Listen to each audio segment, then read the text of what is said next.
J'ai rencontré Madame la Corruption à une autre occasion où il fallait signer une pétition pour la déchéance d'un bureau de l'Assemblée nationale.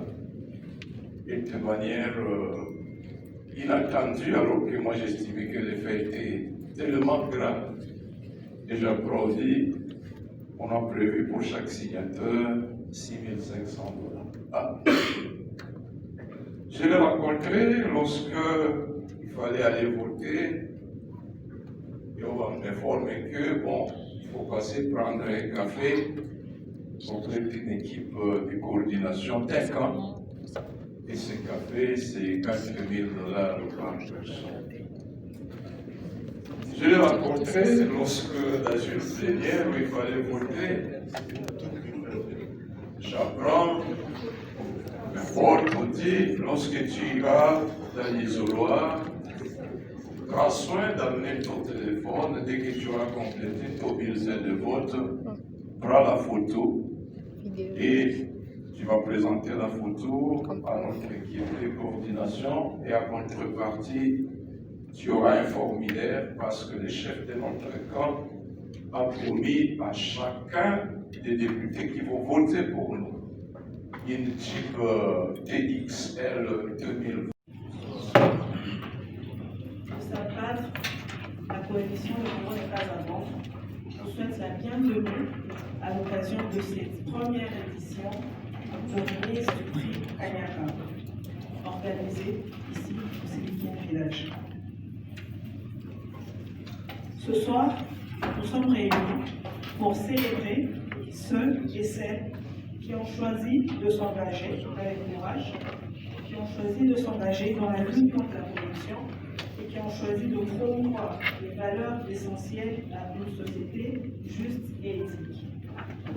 Je m'appelle Madame Bambou et ce soir, j'ai l'immense privilège d'être votre maîtresse de cérémonie.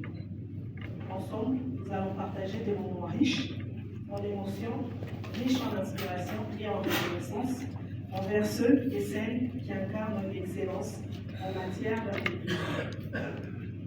Soyez rassurés que chaque étape de cette cérémonie a été minutieusement préparée pour rendre hommage à ces efforts exemplaires.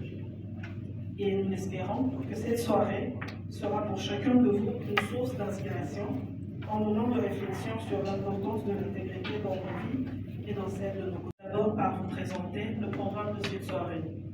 Vu le retard avec lequel nous avons commencé, nous allons essayer d'aller très vite pour rattraper ce retard et permettre à ceux que votre temps n'ait pas été perdu pour rien.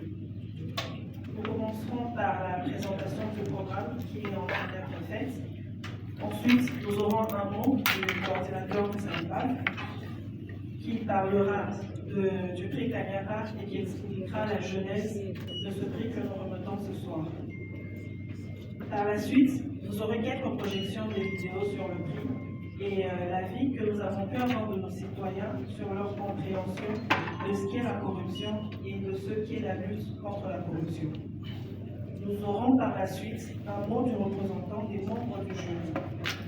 Et pour souffler un peu, nous aurons différentes agrémentations de l'équipe de SLAM qui est juste là pour essayer de baisser un peu la tension de cette soirée. Nous aurons la présentation des vidéos des nominés, nous aurons la présentation du prix négatif et nous aurons une vidéo de promotion. Nous allons finir par les bonnes nouvelles. La présentation du prix positif. Nous allons présenter le gagnant du prix de l'intégrité. Nous allons lui remettre ce prix de l'intégrité. Nous allons avoir un témoignage de ce gagnant. Pour finir, le COPIL, comité de pilotage de Saint-Paul, sera là pour nous parler aussi de cette lutte. Et à la fin, pour clôturer, nous allons nous rafraîchir. Sans plus tarder, je vais appeler tout de suite le coordonnateur de Saint-Paul pour son nom, qui est Dirk Chata. Tous nos applaudissements, s'il vous plaît. C'est vraiment avec une immense fierté et une grande émotion que nous nous réunissons aujourd'hui pour célébrer la première édition du prix Kanyaka. Ce prix, initié par la coalition Le Congo n'est pas avant, a été créé pour reconnaître et honorer les acteurs, qu'ils soient des personnes physiques ou morales, qui ont fait preuve d'un engagement et d'un courage exceptionnel dans la lutte contre la corruption. Mesdames et messieurs, c'est avec une immense responsabilité qu'aujourd'hui, le Congo n'est pas avant à pris cette initiative, tenant compte des réalités dans lesquelles notre société vit aujourd'hui. Le prix Kaniaka est bien plus qu'une simple récompense. C'est un symbole fort de notre détermination collective à construire une république démocratique du Congo où la transparence, la bonne gouvernance et l'équité règnent en maître. C'est un hommage rendu à tous les acteurs, souvent méconnus, qui œuvrent dans l'ombre pour un avenir meilleur de notre pays. La corruption, comme on le sait, c'est un peu comme un cancer qui ronge les fondations de notre pays. Elle détourne les ressources qui devraient servir à améliorer les conditions de vie de nos populations. Elle sape la confiance dans les institutions et elle alimente l'inégalité. Mais face à ce fléau, nous ne sommes pas seuls, mais nous sommes tous responsables et capables d'être des acteurs. Chacun de nous, à notre niveau, peut contribuer à bâtir une société plus juste et plus équitable. Les lauréats que nous allons honorer ce jour sont des exemples à suivre pour notre société, pour un Congo meilleur, un Congo où chaque citoyen peut réaliser son potentiel. Leurs actions sont une source d'inspiration pour nous tous. Je voudrais en cette occasion les remercier chaleureusement pour leur engagement sans faille. Ils sont la preuve que la corruption peut être vaincue si nous agissons tous ensemble. La corruption généralisée en République démocratique du Congo constitue un obstacle majeur au développement de notre pays, vous le savez tous. Les contrôles des institutions. Je suis convaincu que, unis et déterminés, nous parviendrons à bâtir un Congo où la corruption n'aura pas sa place. Un Congo où chacun aura les mêmes chances de réussir et où les ressources de notre pays seront utilisées au service du bien commun. Nous aurons ce soir à récompenser un prix positif, qui est un prix de l'intégrité. Pour des actes, certes héroïques, peut-être pas suffisamment reconnus, mais qui valent la peine d'être célébrés et être mis en avant aujourd'hui. Mais aussi, nous allons récompenser négativement un fait de corruption qui aura le plus impacté négativement la vie des citoyens congolais et pour lequel un engagement collectif mérite d'être mené pour pouvoir davantage rendre la justice pour les personnes qui sont auteurs de ces actes et qui ne sont pas malheureusement à ce jour condamnées. Nous vous remercions de participer à cet événement. Nous espérons qu'à travers ce prix, nous nous retrouverons dorénavant, régulièrement, chaque année, pour célébrer les héros de l'indignité, mais aussi pour condamner les faits de corruption, pour que jamais ces faits ne se reproduisent dans notre pays. Je vous remercie. Et qui nous réunit tous ici ce soir, nous allons avoir l'avis de nos citoyens sur ce qu'ils pensent de la corruption, ce qu'ils pensent de la lutte contre la corruption et de quels sont les mécanismes qui, pour eux, pourraient être mis en place pour lutter contre ce fléau qui gangrène notre pays. Tout de suite, suivant cette vidéo. D'être l'instance de la justice. Comment on mokola, batili kuna, bakangi na songolo pakala, vous verrez que songolo pakala wana azana raisonné. Et il va corrompre les gens de la justice pour que son mokola batina. Ouais ça. Donc corruption est dans ndenge mbele, bafasio est mbele. Corruption est dans le sens, même dans le sens il y a l'institution aussi. Il y a des corruptions. Vous pouvez voir des étudiants tel a prié à l'école, vous allez voir ça. Il y a un pourcentage où il y a des gens qui ne sont pas plus ou moins plus. Donc, au sens où on a vraiment, au moins, c'est mieux de s'en sortir dans la corruption. Donc, on va avoir une corruption.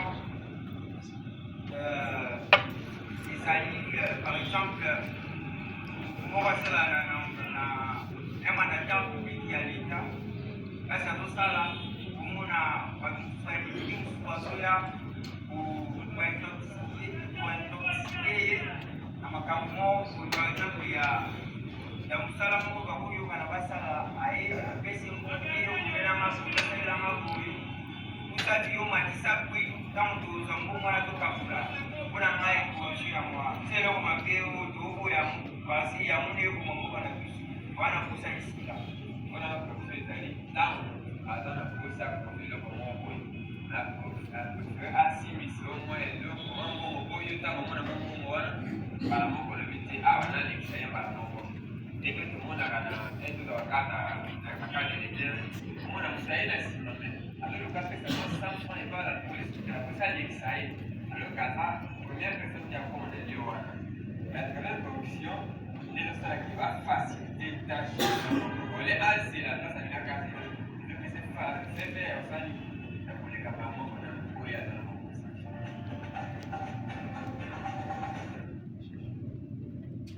merci par rapport à pris au moins l'initiative de ça dans bien. Mais pour la moka, vous savez ce qui se passe, nous devons gagner vérité. Il y a ma cambo à Zomona, vu que le pouvoir en place. La vérité, vu le pouvoir en place, les autres, on a le côté, sur le but vérité, vérité, on a des côtés dans la prison. Oui, on a fait ça bien. Mais il faut me dire là, n'a pas mérité pour l'amour. Est-ce qu'elle a mérité l'amour? La vérité, c'est quoi le gouvernement en place sur le but vérité? Peut-être qu'il y a un référendum sur le but. Est-ce que c'est un référendum où les autres petits s'habillent, on va faire s'habiller au courant, on va faire s'habiller au maïs, pas diminuer, ma cambo, makambo eza ebele solo bia ba vérité wana po baye barécupéré balédirectement wapi oke makala okanaki donc au moins c'est mpesa mpona pile eza bien mais susi eza mpona prison ya mwana nde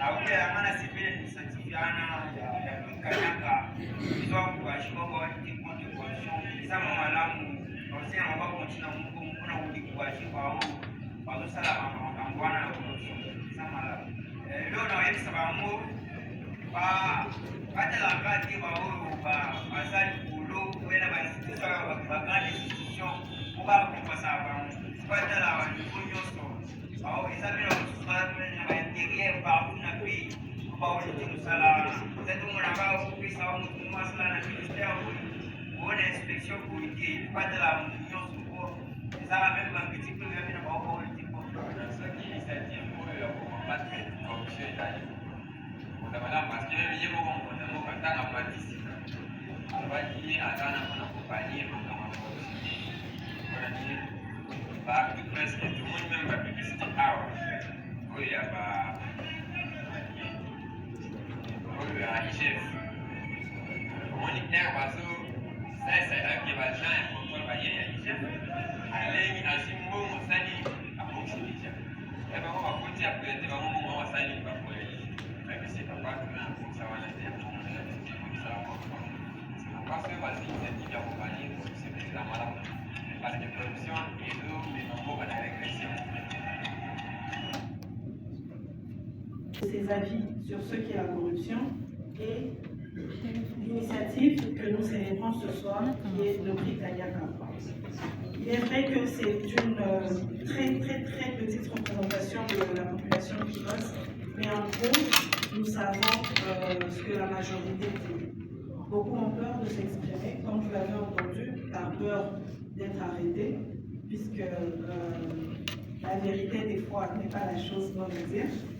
Mais au moins, il y en a qui ont eu le courage de s'exprimer et de dire ce qu'ils pensaient de cette initiative.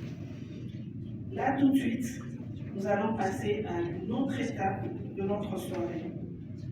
Nous allons inviter un membre du jury qui est Monseigneur Donatien Cholet pour venir nous dire un peu ce qu'a été le rôle du jury dans la sélection des lauréats qui seront nominés ce soir. Sous vos applaudissements, s'il vous plaît. De tous mes collègues membres du jury, exprimer notre gratitude à l'égard de l'équipe de Comment ne pas vendre qui a conçu et mis en œuvre cette initiative louable. Le prix Kanyaka, une initiative promotrice de l'intégrité morale dans un contexte où la corruption devient presque endémique, presque une culture On la retrouve même dans les milieux insoupçonnés. Donc, imaginez dans un village où un catéchiste préparait les enfants à recevoir le sacrement de première communion, les enfants présentés quand le prêtre serait le passage là-bas.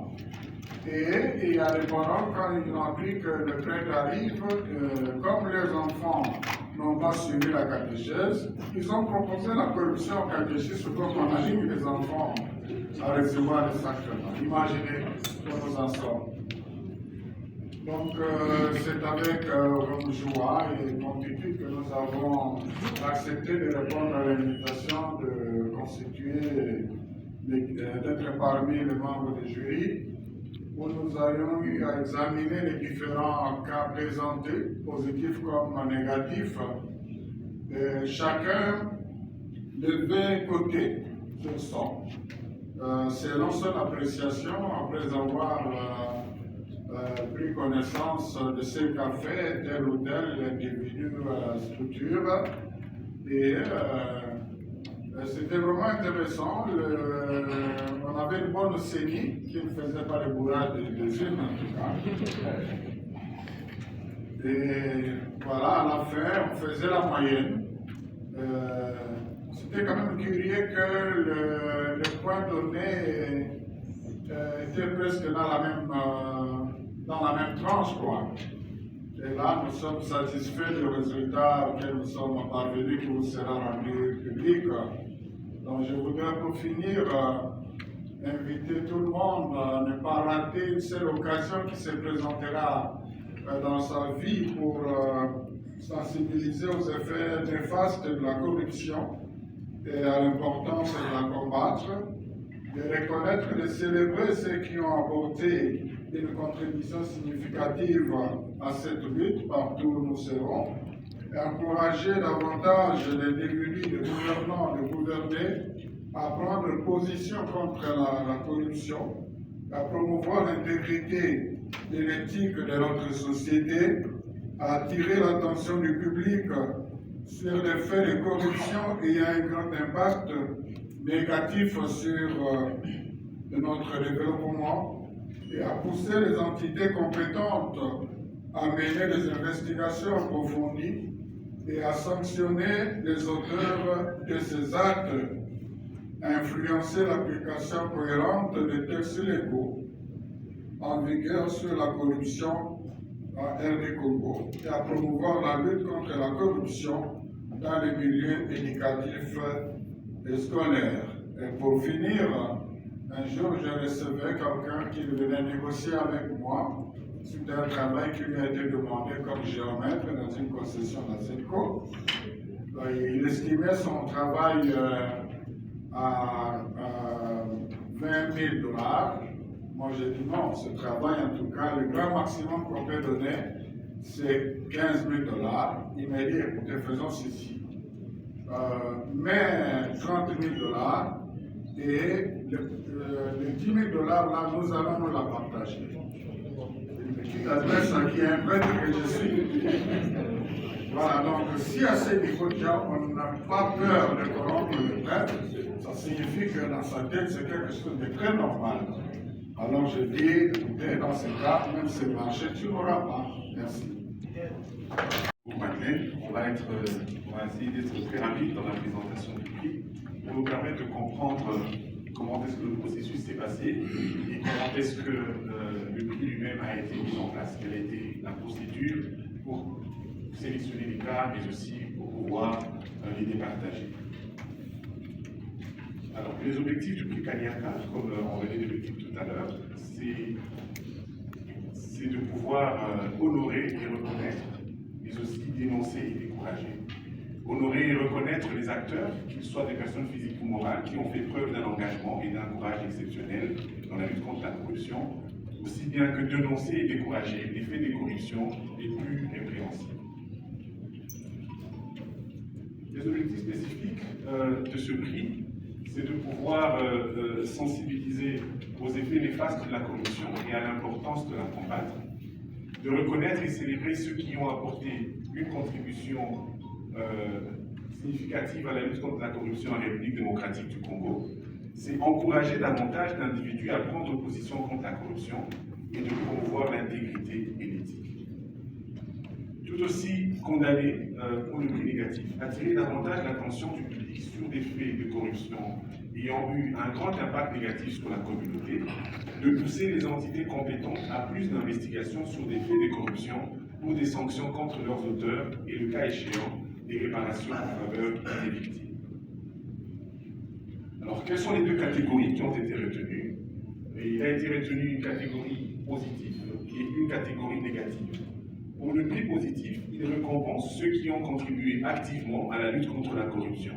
Et pour le prix négatif, il met en lumière les cas de corruption les plus graves ayant eu un impact négatif considérable sur la société. Pourquoi les faits de corruption et pas des personnes? Les allégations de corruption doivent être traitées, comme vous le savez, avec le plus grand sérieux et doivent être basées sur des preuves solides. Il est également crucial de respecter les droits des individus, y compris le droit à la présomption d'innocence et le droit à un procès équitable. Pour éviter toute imputation dommageable, mais aussi pour éviter les cas dits d'acharnement, nous proposons de développer pour le prix négatif des critères d'éligibilité sur des faits de corruption plutôt que sur des personnes et des organisations. Donc, parmi les catégories dénominées, il y a les entreprises publiques, il y a les personnes physiques emblématiques qui se sont distinguées, mais aussi il y a les institutions et les organes étatiques. Dans les critères de sélection, nous avons pour les critères de sélection du prix positif, pour les institutions et les entreprises, nous avons la transparence et la régularité, les efforts de lutte contre la corruption, l'impact de ces entreprises dans la lutte contre la corruption, la conformité aux normes internationales, la participation du public dans la dénonciation et la lutte contre la corruption, telles que ces entreprises mettent en place des procédures, mais aussi l'innovation que ces entreprises essaient d'apporter pour lutter contre la corruption. En ce qui concerne les personnes, on tient compte de l'exposition à la corruption, du risque pris par la personne en refusant ou en dénonçant la corruption, la persistance, le fait de devoir refuser à plusieurs reprises ou de manière, je peux dire, répétitive des soumissions ou des propositions de corruption, l'impact de cette dénonciation ou l'impact de ce refus, l'intégrité dont a fait preuve la personne, mais aussi les actes innovants qu'elle a posés pour pouvoir dénoncer et mettre à nu les cas de corruption. Pour ce qui est du prix négatif et des faits de corruption, on a évalué l'impact sur la société de ces faits, l'impact financier, le montant qui a été mis en jeu pour les faits de corruption, la position et l'influence des acteurs qui ont été objets ou acteurs de cette corruption, l'intention et la motivation, la répétition des infractions, la violation de la confiance, comment cela a impacté la confiance des citoyens ou sur les institutions, les violations légales et réglementaires, la dissimulation ou l'obstruction, on l'a dit ici, certains cas de corruption peuvent même faire l'objet des menaces suite à des dénonciations qui sont faites. Et donc ces cas-là sont un peu plus négativement cotés que les autres, et l'impact sur les populations vulnérables. Quel a été le processus de sélection? Il y a eu une préparation des candidatures qui a été faite par les groupes thématiques du SIMPAV, qui ont donc... Et bonheur, terre d'espoir pour tout nouveau départ. Nous avons tout ici au pays des Bantous. Le Congo est une belle femme aux courbes généreuses qui s'arrache les prétendants les plus prestigieux. Mais attention, pas de brutalité, car toute demoiselle qui se respecte préserve sa dignité. Maman Ndawa Bilobo, c'est la divine nourrice des guerrières le plus forts, tous sortis en son sang et tous nourris de ses mains. Chez moi, chaque lever de soleil est synonyme d'espoir, où tous livrant un combat, même si la victoire est une place de choix. Le Congo, c'est aussi un mélange de cultures, de langues, de coutumes et de rythmes. Un potentiel infini dans une diversité inouïe. que tu sois du centre ou de l'Est, nous sommes tous Congolais et fiers de l'être. Chez moi, le soleil ne se couche jamais. On le tient éveillé devant une bonne bouteille. Et à côté, il y a les belles demoiselles qui s'écrémoussent au rythme des plus belles mélodies à la congolaise. Et tous en harmonie. Tolingaka mbokango po ezalaka na mabe na malamu nango. Vivre au Congo est un art fascinant, propre aux Congolais. Quand, après une dure journée, sous un ciel ensoleillé, il n'y a que son ciel étoilé, sous ses lumières teintées, pour calmer l'atmosphère. C'est chez moi, et pour rien au monde je l'oublierai. Ici j'ai vécu mes plus belles histoires, mes premières peines, mes premières joies.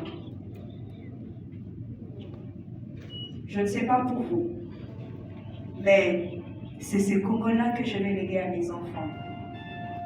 Se portent nos yeux pleins d'amour, avec ce besoin intime, celui de changer ton histoire. Les fils attendent l'arrivée de ton plus beau jour. Congo, terre bénie, pays de grâce, d'amour. Alors, je commence par les résultats du jury. À 91,5%, le vote négatif pour les Jeux de la francophonie. Donc, c'est excessivement corrompu. À 93%, c'est pour le forage. 81,5%, c'est le ministère de la Santé. 77,5%, vous le dites si bien, c'est des rélévances. Et puis 80,52%, c'est pour les élections indirectes. Alors, 6,49%. De manière détaillée, donc nous avons les élections de gouverneurs, nous avons le forage, le ministère de la Santé, les boucliers à francophonie. Je m'arrête là.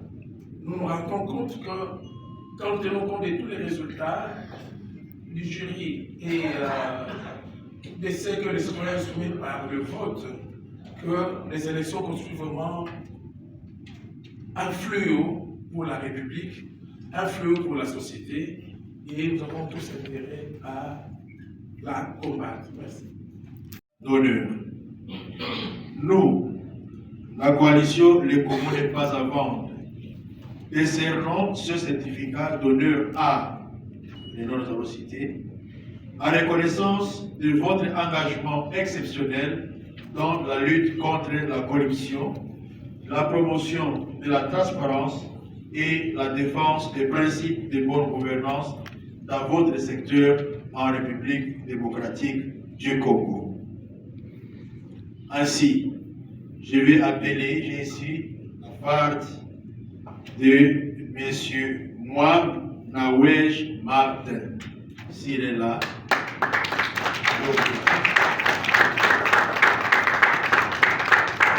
M. Mwab Nawej Martin, il va approcher.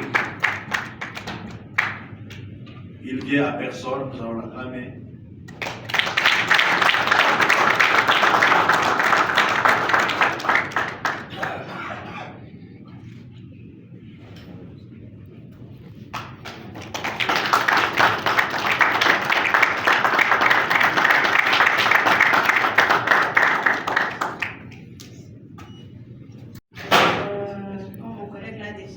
A déjà lu le texte, je vais passer aussi par le nom de la personne que nous venons de nommer ce soir. Je vais appeler Radi Koko Lobana. Est-ce qu'il est présent? Il est présent dans la salle pour représenter. Radikoko Lubanga.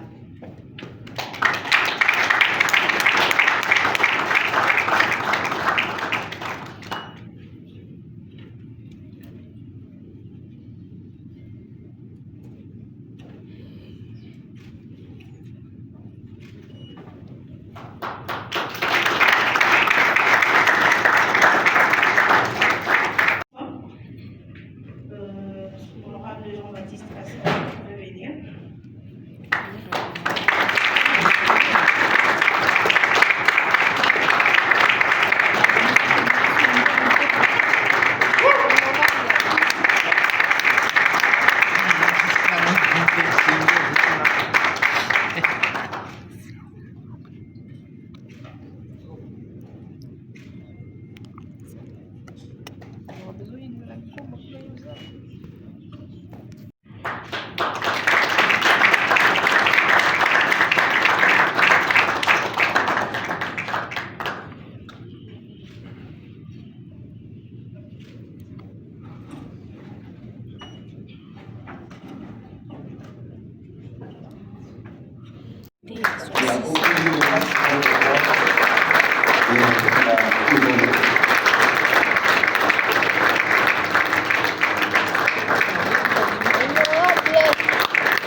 Sous nos acclamations, merci. La fierté est mort qui vit.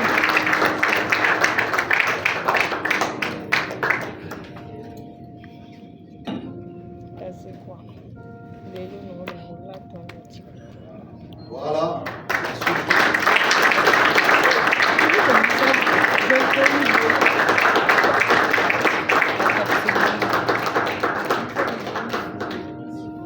Ici par-dessus. Voilà. Alors, je voudrais inviter tous les membres du jury à s'avancer. Nous allons prendre la rue. Pour moi de recevoir ce prix que je dédie à ceux qui avaient décidé librement de me confier le mandat de les représenter à l'Assemblée nationale, c'est-à-dire les habitants de la ville de Goma. Conscient qu'ils avaient voté pour moi généreusement. J'avais estimé qu'une manière simple de les honorer consisterait à ce que jusqu'à la fin de l'exercice de mon mandat, qu'ils n'apprennent pas de mon chef d'avoir trempé dans un camp de corruption parce que ce serait le trahir alors qu'ils avaient voté gratuitement pour moi. Malheureusement, ils n'ont pas le privilège de se réjouir avec moi ce soir parce qu'ils sont sous les coups de balles. Ils sont exposés à un drame humanitaire de loin plus grave que celui que la ville de Goma a connu en octobre 1996 lorsque l'AFDEL prenait la ville, alors que la ville était entourée de camps de réfugiés rwandais, ces camps étaient bombardés. Aujourd'hui, malheureusement, les camps de déplacés sont de loin plus peuplés que les camps de réfugiés. Et ces mêmes populations sont exposées au même bombardement, même tué. Je rends donc honneur à cette population de Goma qui m'a confié ce mandat, je leur dédie ces prix. J'avais toujours entendu parler de la corruption. Et c'est au cours de l'exercice de mon mandat de député que j'ai vu la corruption de mes propres yeux, comme le dit Job dans la Bible. Je l'ai vu de mes yeux à l'occasion d'une petite mission parlementaire pour accompagner un ministre sur un marché de partenariat public-privé, alors qu'il était demandé aux députés de donner leur avis sur la capacité du partenaire privé à réaliser le marché. Pour la première fois, j'étais surpris que Denora, un témoin dise, bon, Monsieur, tu es notre frère. Dis-nous simplement à combien s'élève l'enveloppe que tu as préparée pour chacun de nous. Nous n'avons pas examiné trop de choses autour de sa capacité, de ta capacité. On va juste signer le PV et puis ce sera fini. J'ai rencontré Madame la Corruption à une autre occasion où il fallait signer une pétition pour la déchéance d'un bureau de l'Assemblée nationale. Et de manière inattendue, alors que moi j'estimais que les faits étaient tellement graves. Et j'applaudis, on a prévu pour chaque signateur 6 500 $. Ah. Je l'ai rencontré lorsque il fallait aller voter. Et on va m'informer que, bon, il faut passer prendre un café auprès d'une équipe de coordination d'un camp. Et ce café, c'est 4 000 $ par personne. Je l'ai rencontré lorsque, dans une plénière où il fallait voter, j'apprends, on dit, lorsque tu iras dans l'isoloir, prends soin d'amener ton téléphone. Dès que tu auras complété ton bulletin de vote, prends la photo et tu vas présenter la photo à notre équipe de coordination et à contrepartie, tu auras un formulaire parce que le chef de notre camp a promis à chacun des députés qui vont voter pour nous une type TXL 2020. J'ai rencontré Madame la Corruption lorsqu'il fallait recouvrer cette type-là. Parce que 6 mois après, la promesse n'était pas honorée. Et qu'il fallait décider de voter pour un projet de loi déposé par notre gouvernement. 3 jours avant le vote, tous les députés à l'unanimité ont refusé d'inscrire ce projet de loi au calendrier de la session parlementaire. Mais 3 jours après, tous ces députés qui avaient rejeté le même projet de loi ont voté presque à l'unanimité pour le même projet. Qu'est-ce qui a justifié le vote face? Une audio a fuité que, effectivement, la promesse pour la type avait été honorée. Je l'ai rencontré à maintes reprises et la petite leçon que j'ai tirée, c'est que, effectivement, la corruption existe et elle tue. Elle tue au point de dépouiller un élu de tout son pouvoir vis-à-vis des membres de l'exécutif. Je l'ai rencontré également, c'était la dernière chose à dire, lorsque je pris l'aventure de me présenter comme candidat sénateur. Et là, je me suis rendu compte que tout bonnement, les députés provinciaux pouvaient vous approcher et dire, bon, nous te reconnaissons tel mérite, tel autre. Mais pour l'instant, nous te présentons toutes nos excuses parce que nous avons besoin d'argent.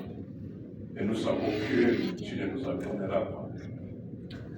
Et le vote est offert aux plus offrants jusqu'à des montants scandaleux, 70 000, 90 000 $, 100 000 $. Bref, la corruption, elle est réelle dans nos institutions. L'une des leçons que j'ai apprises, c'est qu'il est vrai, il est difficile de refuser d'accepter la corruption. Mais il est plus difficile, surtout lorsqu'on a besoin d'être élu, par exemple, le sénateur. Il est plus difficile d'accepter de ne pas donner la corruption et d'échouer à toute sportivité. Je remercie donc Saint-Pave pour l'initiative et nous encourage tous dans ces combats contre ces fléaux. Parce qu'en définitive, aussi, l'une des leçons que j'ai apprises, c'est qu'il me semble que le caractère de la résistance contre la corruption se développe progressivement. Et si petit à petit, au quotidien, nous pouvons apprendre à résister contre des petits cas de corruption, des petits cas de $100, de $500, on peut arriver aussi à résister contre des cas de 50 000, de 80 000 et plus. Mais si par contre nous ne nous exerçons pas déjà à résister contre des propositions d'une hauteur faible, il nous sera peut-être difficile de résister lorsque des montants ou des offres beaucoup plus importantes nous seront exposées. Je vous remercie. Ensemble, nous pouvons changer ce Congo à partir de là où nous sommes. Ainsi, une fois encore, nous vous remercions et nous vous encourageons également à rejoindre cette lutte contre la corruption là où vous êtes. C'est d'accord possible de bâtir un Congo prospère. C'est d'accord possible d'avoir les générations futures, avoir une bonne vie que peut-être nous n'avons pas eu aujourd'hui. C'est possible. C'est possible de faire voir à nos enfants qu'il y a une autre vie qui existe. C'est possible de montrer à nos enfants, à nos membres des familles, que l'Occident n'est pas le meilleur endroit, forcément, mais le meilleur endroit, c'est là où nous trouvons, et là où nous pouvons le bâtir de manière intègre et vivre comme les autres vivent. Nous vous remercions. Votre soutien à l'effectif dans notre cause qui est la vérité. Que cette soirée soit pour nous tous un appel à l'action et un exemple de ce que nous pouvons accomplir ensemble pour bâtir un Congo meilleur.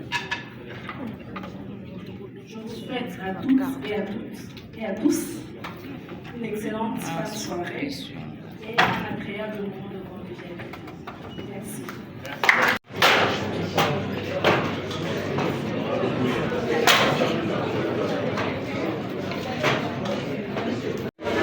D'abord, c'est un sentiment de gratitude envers ceux-là qui m'avaient gratuitement donné leur confiance, la population de Goma, pour que je porte leur mandat comme député national à l'Assemblée nationale. N'eût été leur confiance, je n'aurais pas eu l'occasion de confronter la corruption. Et c'était en guise de reconnaissance envers eux que je m'étais dit, si jamais mes électeurs de Goma apprenaient que j'aurais trempé dans un cas de corruption alors qu'ils m'avaient donné gratuitement leur voix, j'aurais trempé. Et donc c'est un sentiment de joie que d'être encouragé par la coalition Congo n'est pas à vendre dans cette lutte contre la corruption. Il faut tenir d'abord s'exercer à résister contre des cas de corruption, même de moindres proportions. Le caractère d'intégrité, de résistance contre la corruption se développe progressivement. Le tout premier cas auquel j'ai été confronté personnellement comme député, c'était autour de 4 000, 5 000 $. Je me doutais qu'un jour, plus tard, je rencontrerais une affaire de palissade à l'Assemblée. Je ne pensais pas. Mais parce que je m'étais exercé à résister contre ce premier cas, 4 000, 5 000 $, un deuxième cas, il faut signer, apposer sa signature sur une pétition, 6 500 $. J'ai trouvé ça progressivement pété. Et puis, donc, lorsque les cas de palissade arrivent, bon, je n'avais plus de difficulté à dire non. Et donc, c'est possible de résister contre les cas de corruption. Mais comme je l'ai dit, j'ai connu une aventure, candidat sénateur au Nord Kivu, et j'ai découvert que refuser de recevoir la corruption, c'est une chose. Mais refuser de ne pas donner la corruption, alors que tout le monde impose la corruption comme condition sine qua non pour gagner un siège, pour gagner un marché, c'est encore plus difficile. Mais nous devons accepter de payer le prix surtout lorsque nous confessons des valeurs spirituelles, des valeurs de chrétienté.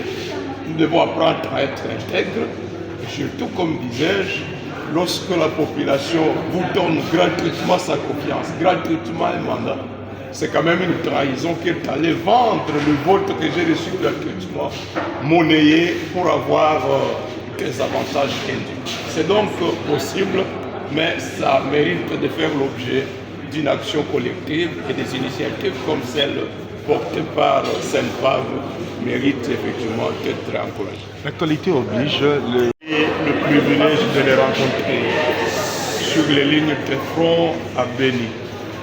De les rencontrer comme gouverneur militaire lorsqu'il a décidé qu'à l'occasion de sa prise de fonction, il fallait que le voie de ravitaillement de la ville de Goma d'arrêts alimentaires soit ouvert. Et qu'ensemble avec les FARDC et les Ouazalendo, à moins de 10 jours, ils ont libéré la route Sake Kiloliwemu jusqu'à Kichanga. Mais je l'ai rencontré également. Et peu frustré lorsqu'il me disait que de Kinshasa, il recevait des ordres pour le menacer. Pourquoi il avait décidé de lancer des offensives pour libérer cette route de Sake jusqu'à Kichanga. Je me rappelle également des témoignages de la société civile de Jomba qui témoignait comment lorsque Bunagana a été pris, Fetirimwami a failli perdre sa vie parce que des militaires ougandais s'étaient embusqués, tournés par les dos, et c'est par la grâce de Dieu qu'il a survécu. C'est pénible d'apprendre qu'il est décédé. Après Baouma, après Mamadou, après Bounjamabe, la seule manière pour nous de venger ces héros, c'est de ne jamais abdiquer, d'intensifier notre engagement pour que plus jamais notre pays ne vive sous la domination de l'agression. Merci.